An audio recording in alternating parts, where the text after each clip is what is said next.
all three of the stars on the court. But I just want to say that I don't buy the Heat without LeBron and with Chris Bosh, without LeBron, Dwayne Wade, Mario Chalmers. That win against the Spurs, you can't take too much into that. Was that a fluke? I think we're talking fluke there. Chris Bosh went 3 from 5 from the 3-point line, and he's got 19 on the season. Chris Bosh isn't going to hit that 3 at the end of too many games. The Miami Heat only had 18 points again in the paint. The Heat scoring margin with LeBron and D-Wade is plus 13.8. Without him, it's plus 1.2. So I'm telling you right now, don't buy into that. That's an old Spurs team running down the stretch late in the season. Not something you want to take a lot of value out of. Callie, disagree, agree? I think the Heat are in great position right now. They're a little banged up. Today they have a game versus the Knicks. They're sitting once again James, Wade, and Chalmers, which that's your team is that good when you're able to sit your guys like that, rest them up before the playoffs come along. Don't expect just because they have a couple losses, it's basketball, you got a long season, it's to be expected. But don't expect them to go anywhere. They are going to be a great team, and I think they're going to take home the trophy. Is this worth a fine? Tell me. I mean, no. In my opinion, not even close. Absolutely you should not be fined for managing your team. No. I don't think it should be a fine. They're only human. LeBron James, he's a normal guy like anybody else with immense basketball skills, but it's tough on your body. And they have year injuries. after year. They do have injuries. Was it the Spurs who also sat they the people? did to the Miami Heat. Popovich has been sitting guys for years, though, Always and nobody's talked about it until this year against the Miami Heat because the Heat get so much hype. I agree. No fine, but I still see Miami head and shoulders above everyone else when it comes to the NBA championship. We're going to take a break right here. We're going to catch up with the Cooley Region Humane Society and those perfect pets.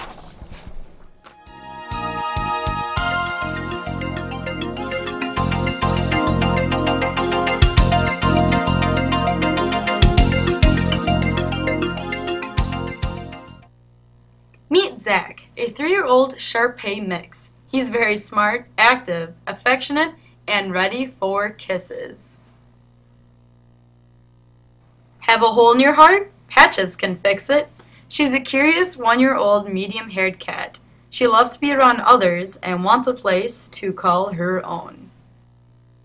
Watch out, here's Vivian. She's a 4-year-old house-trained border collie mix. She's very sweet, gentle, and will catch your heart. For more about adoption for these pets or others, contact the Cooley Region Humane Society at 781-4014. Hello and welcome back.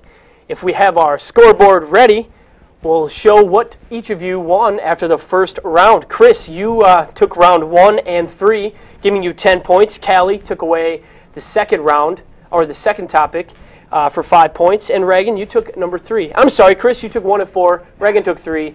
Callie took 2. 10 for Chris, 5 apiece for the two lovely ladies in white.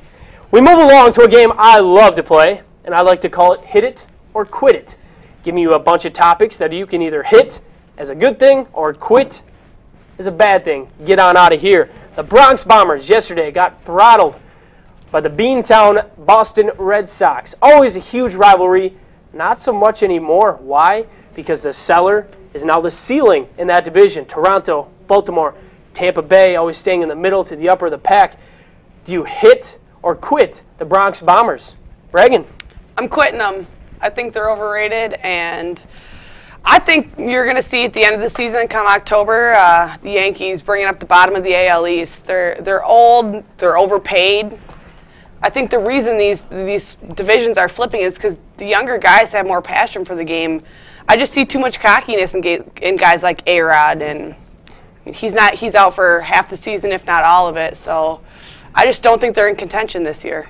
Chris, poker face here. Blackjack, hit it or quit it? I'm hitting the Yankees, and I'm going to do it full-fledged. The Yankees in the past 18 years have been to the playoffs 17 times, and they've won the World Series 5 out of those 17 times. They got one of the best pitching rotations and the best bullpen, in my opinion, in the MLB. They got Andy Pettit. They got Mariano Rivera on his last season. You can't tell me he's not going to have a good year. Yep. They're paying their players $230 million.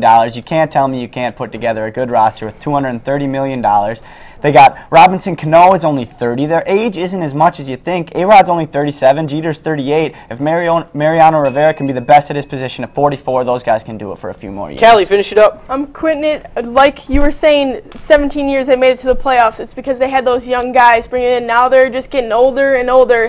And then around the division, they're bringing in new players that are young, developed talent that are going to be able to beat the Yankees. $230 million, they can afford that because they are the Yankees. They're that baseball team that everybody wants to jump around, and that's why they have the money to spend. I agree. I would love to see my boy Derek Jeter win another World Series ring. I also have to quit. I agree with all of you, except for Chris, of course. But, hey, you have to agree to disagree sometimes. We head from the East Coast to the West Coast. The New York Yankees, one of the richest NBA franchises, over to the MLB's richest, or the NBA's richest franchise, the Los Angeles Lakers. Hit it or quit it. Are they going to make the playoffs, Chris? Yeah, these Lakers are going to make the playoffs. They got 8 games left in the season. 7 of them are at home. 6 home games. 1's a home game, away game against the Clippers. You got to give them a chance in that one. They got a big win at Sacramento Saturday. They got a big game tonight against Dallas. That's a big one for them. They got another game against Utah left in the season. All year, they've had a problem with kind of expecting their reserves to do as much as the starters. Finally, they're realizing that they can just get some minutes out of these reserve players just to eat some time. Kobe gets a rest on the bench. Steve Nash gets a rest on the bench. Kobe keeps passing. Anything's possible. Callie? I'm quitting it. All year long, like you said, they've been kind of all over the place, and I feel like during this clutch time, they're not going to be able to pull it together. They've kind of got it rough right now. Some players that are in and out, Steve Nash, Metta World Peace, and Jordan Hill. Also, Kobe has that bone spur in his foot. That's kind of keeping them not 100%. I just don't think they have that togetherness as a team to pull it through these last 9-10 games here to get them into the playoffs. Hit it, quit it, double down, whatever you want, Raegen. I'm hitting it. Kobe's Kobe, Black Mamba. You can't sleep on him. They're fighting for that 8th seed, but once the playoffs start, as long as you're in, you're in.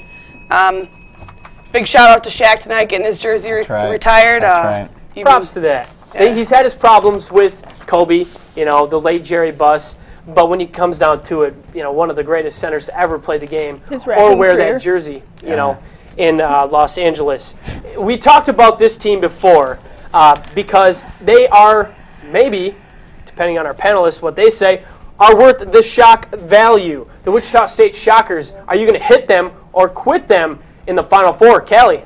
I'm going to hit them just because I want the shock value. No team rated 9th or lower has ever won a national championship. This is their first Final Four appearance since 1965. They have both a good, solid offense, but their defense is really what is getting them there. And I just want to see a little mix-up in that shock value just because. There's nothing that special about it. I just want to see it happen. There you go. Raegen? I'm also hitting it. You can't call them a Cinderella team anymore with wins over Pitt and Gonzaga, LaSalle, Ohio State. They're not running on adrenaline anymore. They're running on skill. They've given a name to these mid-major conferences, the Missouri Valley. You don't hear about them often, but these Shockers are bringing a name to their conference as they should. They're shocking us all. No Absolutely. Pun intended. Actually, pun totally intended. Chris? I'm going to have to disagree with you ladies once again. I'm going to have to quit the Wichita State Shockers because if they're going to want to beat the Louisville Cardinals, they're going to have to take off their glass slipper and put on a work boot because the Louisville Cardinals are a very talented team. Louisville's going to come out pressuring like they always do. Baker, Cotton, and Armstead, good guards, don't get me wrong, but I mean, they're averaging 13 turnovers a year already. You play Rick Pitino's defense, double that, maybe 26. Armstead, definitely a good scorer. 6-21 versus Ohio State. That's not going to cut it against this Louisville team that can definitely put some points on the board. So we kind of half and half agree here. They're worth that shock value, but in all reality, is it going to overcome Louisville? Probably not. I'm still disgusted that the Badgers didn't even make it out of that fluff West Regional. I would have loved to see a Wisconsin-Ohio State rematch in the Elite Eight. Now, this has been the story following the NFL for many months now, and it regards to Manti Te'o, the linebacker out of Notre Dame, looking to find his way in the NFL draft, find his place on a team. He won about every award he could win except for the Heisman this year, had a tough national championship game. Manti Te'o, do you hit him or quit him if you are an NFL GM?